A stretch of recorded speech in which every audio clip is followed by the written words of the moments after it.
Hello students, आज हमें करनी है मैथ्स की वर्कशीट नंबर 72 और आज डेट है 28 दिसंबर 2020। आज की हमारी वर्कशीट का टॉपिक है chapter number 6 lines and angles. यानी आज हम चैप्टर नंबर 6 रेखाएं और कोण की रिवीजन करने वाले हैं। और आज की हमारी रिवीजन की वर्कशीट जो है वो है 21 से लेकर 24 तक की वर्कशीट।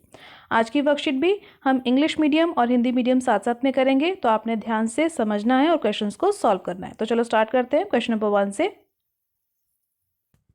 फर्स्ट क्वेश्चन देखिए बेटा क्या बोला हुआ है। फर्स्ट क्वेश्चन में आपसे बोला हुआ the degree measure of x and y are respectively in the figure.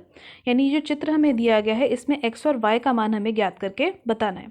Options हमें 4 दे रखे हैं, तो चलो स्टार्ट करो। एक्स और वाई का मान अगर हमें निकालना हो तो हम कैसे निकाल सकते हैं। सबसे पहले देखो यहाँ पर ये जो दो लाइन्स बन रही हैं ये क्रॉस बना रही है ना, इस तरीके से एक्स की शेप बना रही है। और आपको पता है इस एक्स की शेप के अंदर जो ये एंगल्स बनते हैं आमने सामने, एक ये एंगल और ये एंगल एंड दिस एंगल, ये वाला नीचे वाला एंगल और इसके सामने वाला एंगल, इनको क्या बोलते हैं हम? वर्टिकली अपोजिट एंगल, यानी शीर्षाभिमुख कोण।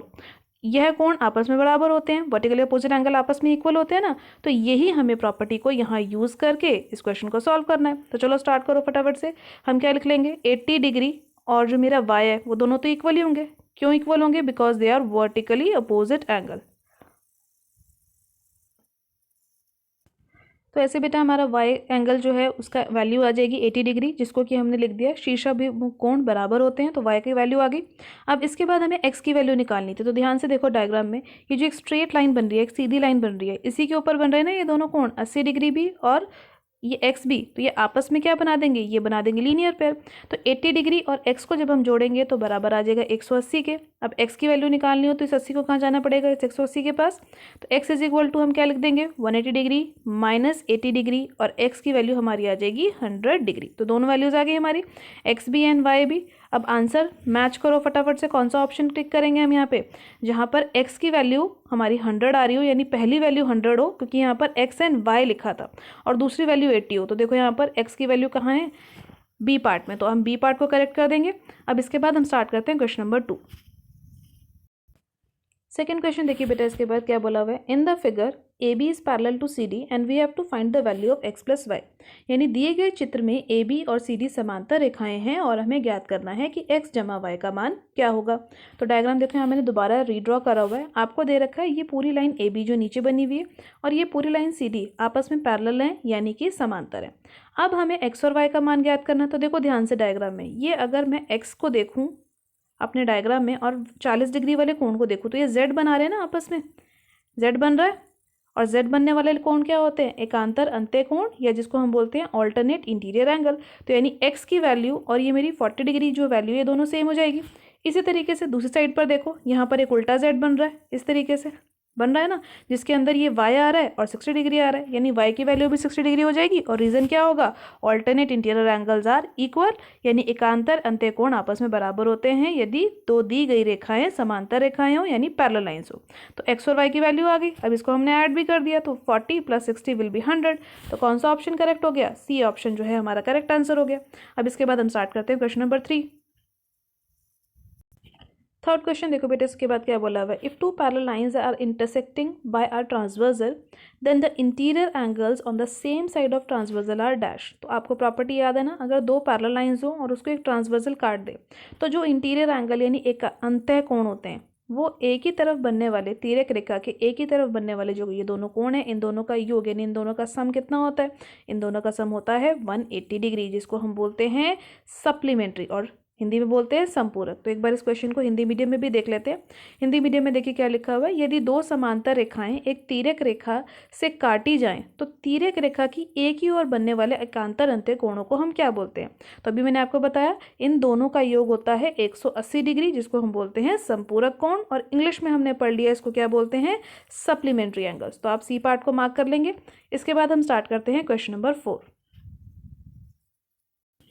फोर्थ क्वेश्चन देखिए बेटा, इसके बाद क्या दे रखा है, in the figure L is parallel to M and L is also parallel to N. दो लाइंस हैं, एक एल और एम और एक है एल और एन, आपस में पैरेलल दे रखी है यानी समांतर दे रखी हैं, और आपको एक्स का मान ज्ञात करना है, एक्स की वैल्यू निकालनी है। तो देखो डायग्राम मैंने यहाँ दोबारा रीड्रॉ कर रखा है ताकि आपको क्लियरली दिख जाए कि कहाँ पर है ये एल एम एन लाइंस और कौन सी वैल्यू हमें फाइंड करनी है।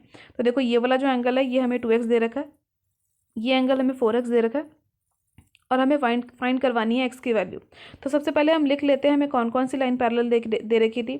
हमें एल और एम लाइन पैरेलल दे रखी थी। देखो ये दोनों लाइंस जो है हमारी एल और एम, और इसके साथ साथ एल और एन भी दे रखी थी पैरेलल। अब इसमें हमने क्या ऑब्जर्व किया कि एम और एन भी पैरेलल हो जाएंगे आपस में, क्योंकि कॉमन लाइंस थी। अब इसके बाद देखो बेटा ध्यान से, हमने क्या सर्च किया कि ये जो 4x एंगल है, और क्योंकि एल और एम हमारी पैरेलल है, तो ये 4x एंगल, और ये मैंने नंबर मार्क कर दिया यहाँ पे एंगल नंबर 1 यानी कोण नंबर 1, ये दोनों एंगल आपस में इक्वल हो जाएंगे, क्योंकि ये दोनों कैसे एंगल्स है, कॉरस्पॉन्डिंग एंगल्स, जिसको हम हिंदी में बोलते हैं संगत कोण। यानी ये जो कोण 1 है ये भी 4x के बराबर हो जाएगा। अब इसके बाद डायग्राम को ध्यान से देखो, ये है मेरी तिर्यक रेखा यानी ट्रांसवर्जल, जैसे भी मैंने ऊपर वाले क्वेश्चन में किया था। अगर ट्रांसवर्जल है ये, और ये दोनों मेरी पैरेलल लाइंस है, तो इसके अंदर बनने वाले जो एंगल्स हैं, यानी एक ही साइड पे बनने वाले एंगल्स, देखो ये भी एक ही साइड पे बन रहा है, ये भी इसी साइड पे बन रहा है ट्रांसवर्जल के, और अंदर की तरफ बन रहे हैं ना लाइन के, तो ये दोनों एंगल्स का जो सम है, जो योग है, वो कितना हो जाएगा 180 डिग्री। क्योंकि रीजन अभी हमने पढ़ा था, interior angle on the same side of transversal are supplementary, या फिर तिर्यक रेखा के एक ही ओर बनने वाले कोण, एक ही ओर बनने वाले एकांतर अंत्य कोण जो होते हैं वो संपूरक कोण होते हैं। तो यहाँ पर हमने 2x जमा एंगल 1 बराबर 180 के लिख दिया। कोण 1 जो था वो 4x के ही बराबर था, इन दोनों को जोड़ दिया, 2x और 4x कितना बन गया 6x बराबर है 180 के। अब इस x की वैल्यू निकालनी, तो 6 को कहाँ जाना पड़ेगा नीचे, और हमारी x का आंसर आ गया 30 डिग्री। तो यहाँ पर हम किस पे मार्क कर देंगे, आंसर C है हमारा, तो C पार्ट पे हम मार्क कर देंगे। सभी क्वेश्चंस आप अपनी कॉपी में पूरे सॉल्व करेंगे, सिर्फ आंसर टिक नहीं लगाएंगे। इसके बाद हम स्टार्ट करते हैं क्वेश्चन नंबर 5। क्वेश्चन नंबर 5 देखिए बेटा, इसके बाद क्या बोला हुआ है, if A B and C D are parallel lines and EF and FG are the bisectors of angle BEF and DFE, then what will be the measure of angle FGE? Hindi medium वाले भी students एक बार देख लेते हैं question क्या है। Question में दे रखा है कि AB और CD आपस में जो है समांतर रेखाएं हैं, EF और FG ये जो दोनों कोण बन रहे हैं ना, BEF और DFE, इसके समद्विभाजक है, यानी इस कोण को दो बराबर हिस्सों में बांट रहे हैं। ये वाले जो दो कोण बन रहे हैं ये आपस में बराबर हिस्सों में बांट रहे हैं। आपको ज्ञात करना है कि इस कोण का माप क्या होगा जो यहाँ पर इसके अंदर बन रहा है, ठीक है, कोण FGE का माप। तो चलो स्टार्ट करते हैं इसका सोल्यूशन को। तो ध्यान से देखो बेटा, पहले डायग्राम को हमें बोली गई थी कि ये रेखा है, ये जो मेरी ये वाली लाइन है ना, ये जो मेरी FG और EG ये दोनों लाइंस जो हैं ये आपस में समद्विभाजक हैं कोण की। कौन से कोण की, जो मेरे ये दोनों कोण बन रहे हैं BEF और DFE। तो इसीलिए यहाँ पर मैंने कोण के नाम लिख दिए 1 2 3 4। तो ये जो कोण नंबर 1 है ये कोण नंबर 2 के इक्वल है, बराबर है, और कोण नंबर 3 कोण नंबर 4 के बराबर है, क्योंकि ये जो ये वाली लाइन है ये इसको दो बराबर हिस्सों में बांट रही है। इसी प्रकार से ये लाइन भी जो है इसको दो बराबर हिस्सों में बांट रही है, क्योंकि यहाँ पर बाइसेक्टर्स यानी समद्विभाजक बोला गया था। अब ध्यान से देखो, जो ये मेरी लाइन्स बनी हुई हैं AB और CD, इसके अंदर ये जो ये 1 और 2 को मिलाकर और ये 3 और 4 को मिलाकर जो एंगल बन रहे हैं, जो कोण बन रहे हैं, ये कौन से एंगल्स हैं, ये इंटीरियर एंगल्स हैं, सेम साइड ऑफ ट्रांसवर्जल के, जो भी पिछले क्वेश्चन में आपने करी थी, यानी तिर्यक रेखा के एक ही और बनने वाले अंत्य कोण।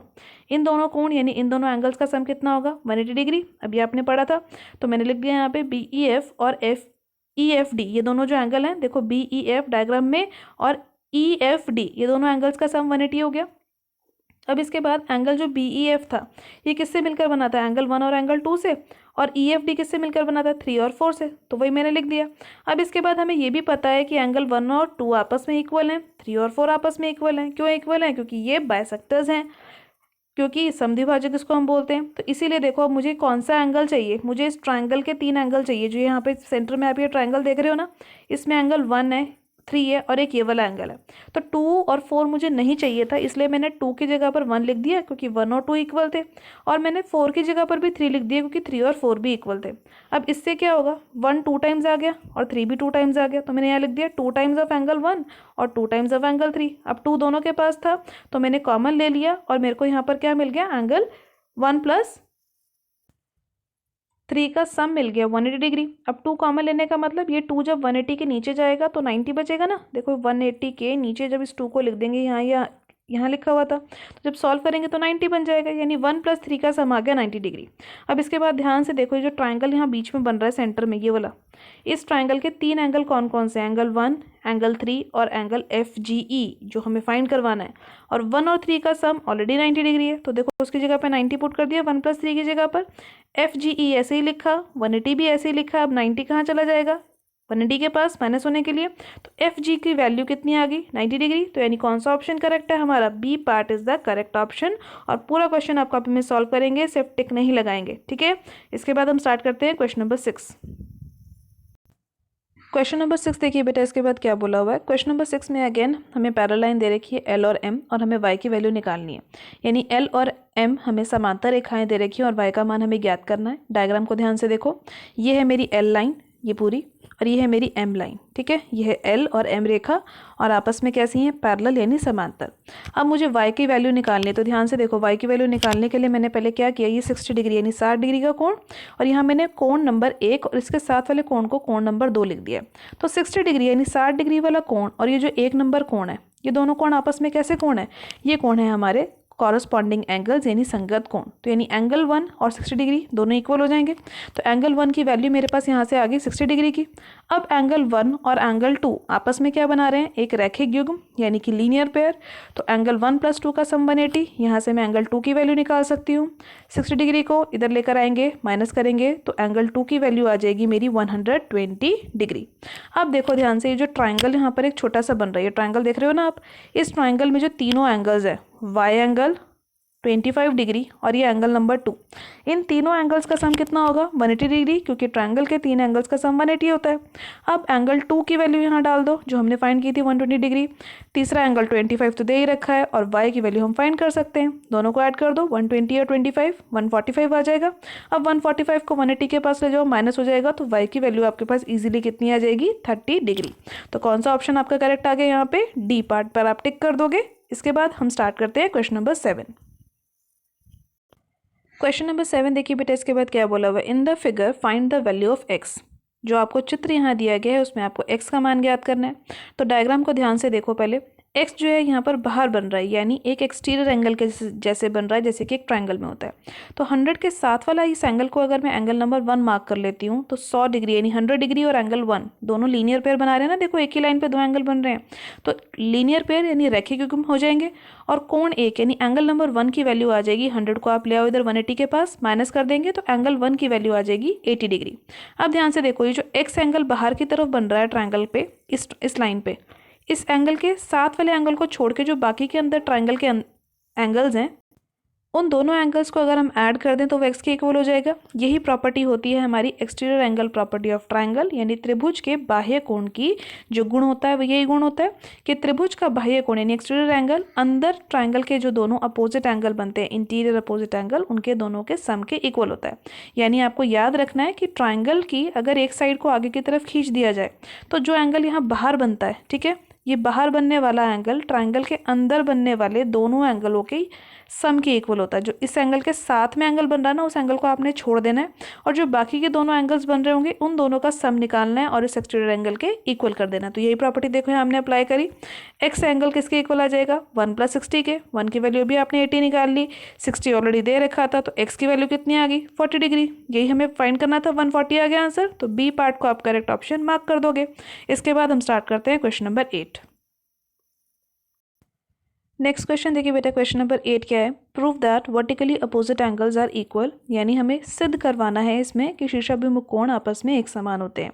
ये आपकी एक थ्योरम है, यानी एक प्रमेय है जो आप पहले कर चुके हैं। तो चलो स्टार्ट करो इस थ्योरम को। सबसे पहले देखो, इसके लिए हमें डायग्राम बनाना है जिसके अंदर हमने 2 लाइन्स बनाई हैं या फिर 2 रेखाएं बनाई हैं। एक का नाम लिखा है AB और दूसरी रेखा का नाम लिखा है CD, जो आपस में O बिंदु पर एक दूसरे को काट रही हैं यानी प्रतिच्छेद कर रही हैं। तो इंग्लिश मीडियम और हिंदी मीडियम दोनों में ही आपको ये थ्योरम लिखी हुई नजर आ रही है स्क्रीन पे। तो ध्यान से लिखना है आपने, let AB and CD are 2 lines which intersect at a point O। Hindi medium वाले लिखेंगे AB और CD 2 रेखाएं हैं जो आपस में किस पर बिंदु पर काट रही हैं, O बिंदु पर एक दूसरे को काट रही हैं। इसके बाद हमें क्या प्रूफ करवाना है, हमें ये सिद्ध करवाना है इस थ्योरम में कि वर्टिकली अपोजिट एंगल इक्वल है, यानी शीर्षाभिमुख कोण बराबर है। तो शीर्षाभिमुख कोण कौन से होते हैं, अगर एक कोण ये वाला है तो इसके सामने वाला कोण ये होगा शीर्षाभिमुख। इसी तरीके से यदि दूसरा कोण ये वाला कोण है तो इसके शीर्षाभिमुख यानी अपोजिट एंगल कौन सा होगा, इसके सामने वाला। तो यही एंगल्स को हमें यहाँ पर इक्वल प्रूफ करके दिखाना है। तो देखो एक एक करके हम इसको कर लेते हैं प्रूफ।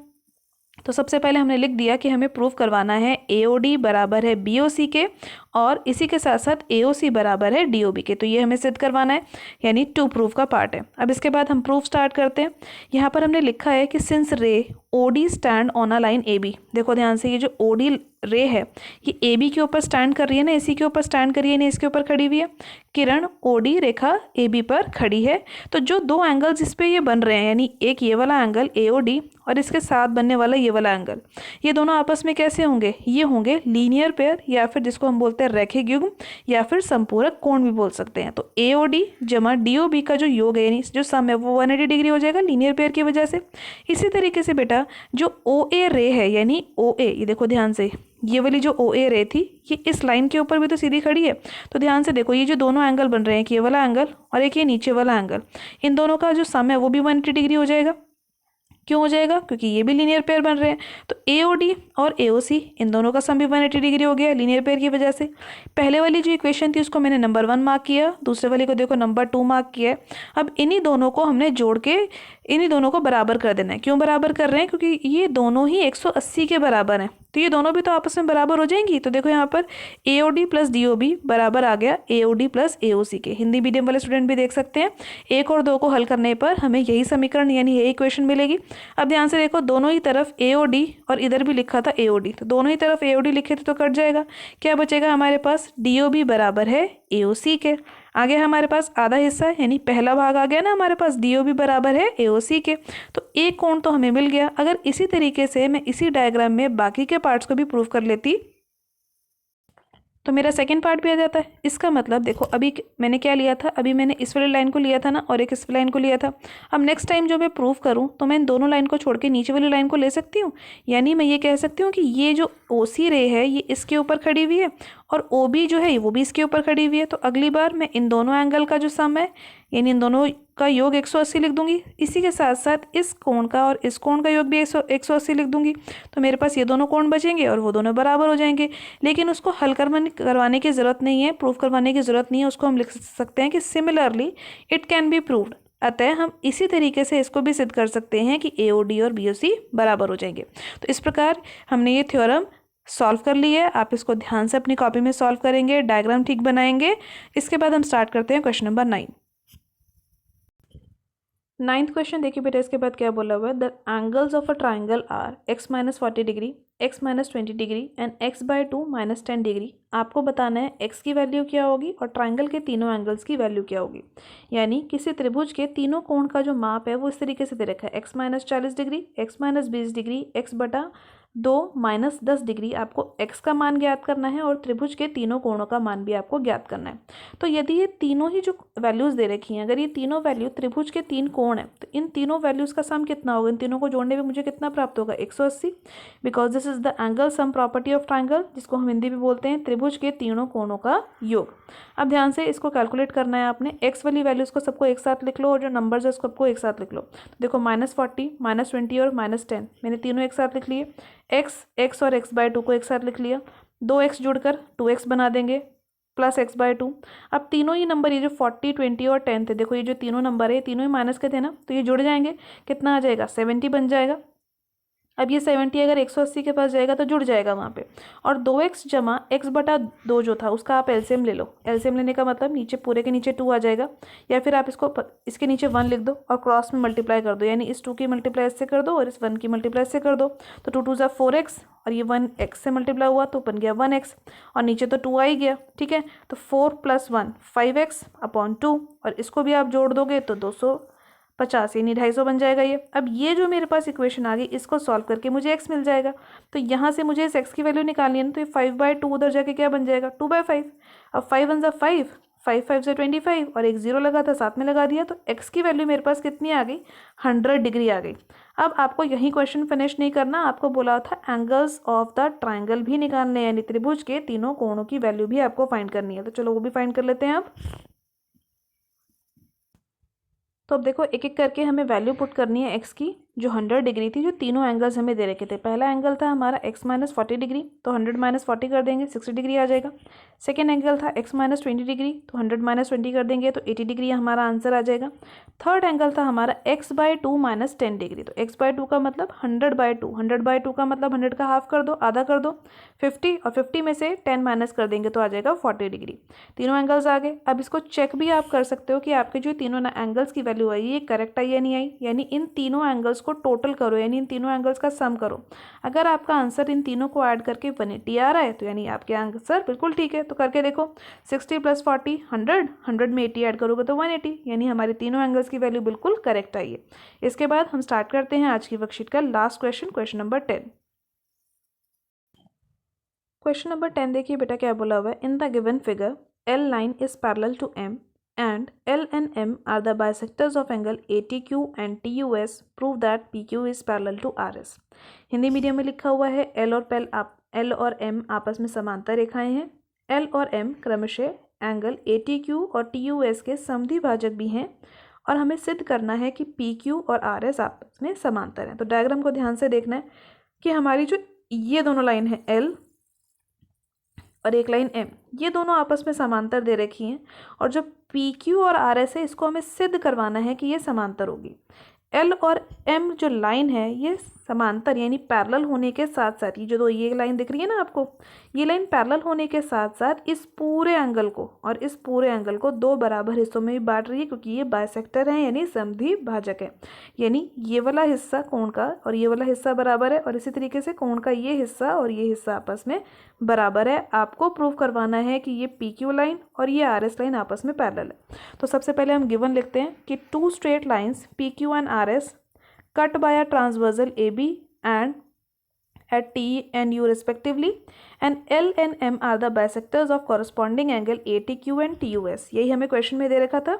इसका मतलब TS और TM हमें पैरेलल दे रखी थी। हिंदी मीडियम में क्या लिख सकते हैं हम, L और M आपस में समांतर रेखाएं हैं। L और M क्रमशः संगत कोणों ATQ और TUS को समद्विभाजित करती हैं, ये हमने दिया है यानी हमें गिवन है।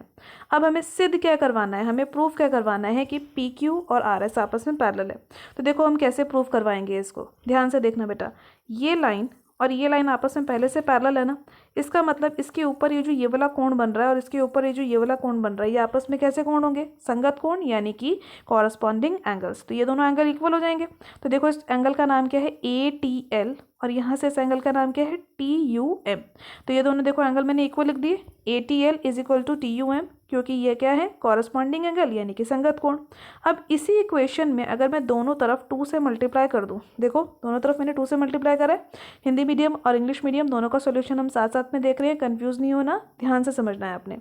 तो जब इसी का दोनों की तरफ मैं 2 टाइम्स कर दूंगी, क्योंकि ये दो बराबर एंगल है ये वाले, और इसी तरीके से ये भी दो बराबर एंगल है। तो अगर इसका इस कोण का मैं दुगना कर दूंगी तो मुझे कौन सा एंगल मिलेगा, अगर इस कोण का मैं दुगना कर दूंगी तो मुझे ये पूरा बड़ा वाला एंगल मिल जाएगा, ये वाला।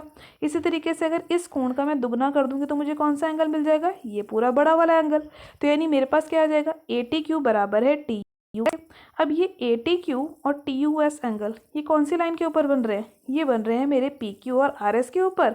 और कौन से कोण है ये कोण तो संगत कोण है।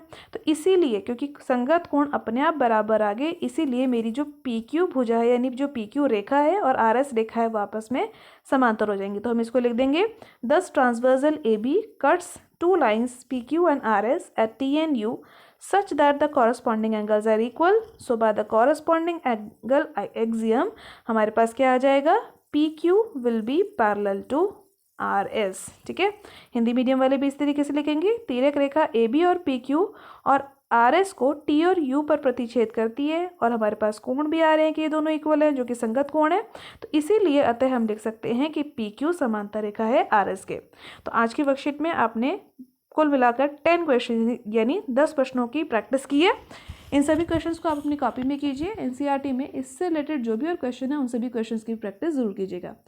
आज की वर्कशीट की वीडियो अच्छी लगी हो तो अपने फ्रेंड्स के साथ लाइक और शेयर करना मत भूलिएगा। मेरे चैनल पे पहली बार आए हैं तो चैनल को सब्सक्राइब कर लीजिए ताकि आपको अगले आने वाली वीडियोज़ की नोटिफिकेशन टाइम से मिल सके। Thank you for watching.